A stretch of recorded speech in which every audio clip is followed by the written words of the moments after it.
Hanumantha ಚಲವಾದಿಯವರ ಸಾರಥ್ಯದಲ್ಲಿ ಭೀಮಧ್ವನಿ news 7. Gadag ಜಿಲ್ಲಾ ಪತ್ರಿಕಾ ಭವನದಲ್ಲಿ ಪ್ರೊಫೆಸರ್ ಬಿ ಕೃಷ್ಣಪ್ಪ ಅವರ ಜನ್ಮದಿನಾಚರಣೆ ಮಾಡಲು ಪ್ರತಿ ವರ್ಷದಂತೆ ಈ ವರ್ಷವೂ ರಾಜ್ಯ ಕಮಿಟಿಯಿಂದ ಆದೇಶ ಬಂದಿದ್ದು, ಆದೇಶದ ಪ್ರಕಾರ ಪತ್ರಿಕಾ ಭವನದಲ್ಲಿ ಪತ್ರಿಕಾಗೋಷ್ಠಿ ನಡೆಸಲಾಯಿತು.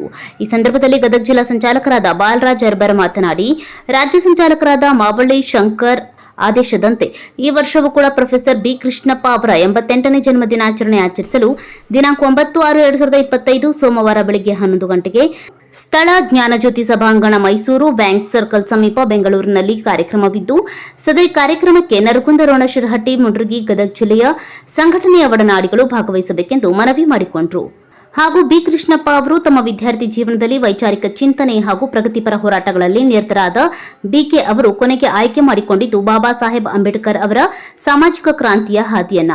ಆರಂಭದಲ್ಲಿ ಭದ್ರಾವತಿಯಲ್ಲಿ ಹುಟ್ಟು ಪಡೆದ ದಲಿತ ಸಂಘರ್ಷ ಸಮಿತಿ ಎಂಬ ಸಣ್ಣ ಸಸಿ 1970ರಲ್ಲಿ ಆಯೋಜನೆಗೊಂಡು ದಲಿತ ಲೇಖಕ, ಕಲಾವಿದರು, ಯುವ ಸಂಘಟನೆ ಮುಂದೆ ದಲಿತ ಸಂಘರ್ಷ ಸಮಿತಿಯಾಗಿ ಊರು ಕೇರಿ ಹಾಡಿಹಟ್ಟಿಗಳಲ್ಲಿ ತೊರೆಯಾಗಿ, ಹೊಳೆಯಾಗಿ, ನದಿಯಾಗಿ ಹರಿದು ನಾಡಿನ ಸಮಸ್ತ ದಲಿತ ಸಮುದಾಯಗಳ ಮನೆ ಮನೆಗಳಲ್ಲಿ ಸಮುದ್ರವಾಗಿದ್ದು ಇಂದಿಗೂ ಚರಿತ್ರೆಯ ಭಾಗವೇ ಆಗಿದೆ ಎಂದು ತಿಳಿಸಿದರು.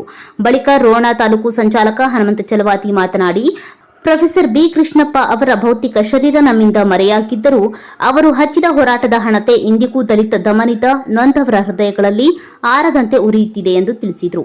ಈ ಸಂದರ್ಭದಲ್ಲಿ ಮುತ್ತಪ್ಪ ಭಜಂತ್ರಿ, ನಾಗರಾಜ್ ಕೊಕ್ಕಾವಿ, ಕೆಂಚಪ್ಪ ಬಸವರಾಜ್ ಕಾಳೆ, ಮಹೇಶ್ ಮಾದರ್, ಕಳಕಪ್ಪ ಪೋತದಾರ್, ಪ್ರವೀಣ್ ಭಜಂತ್ರಿ, ಮಹಾಂತೇಶ್ ಅನೇಕರು ಭಾಗವಹಿಸಿದ್ದರು. ಭೀಮಧ್ವನಿ ನ್ಯೂಸ್ 7. ಸಾಕಷ್ಟು ನಮ್ಮ ಹಿರಿಯ ನಾಯಕರು ಹೇಳಿದರು ಬಿ ಕೃಷ್ಣಪ್ಪ ಅವರ ಬಗ್ಗೆ.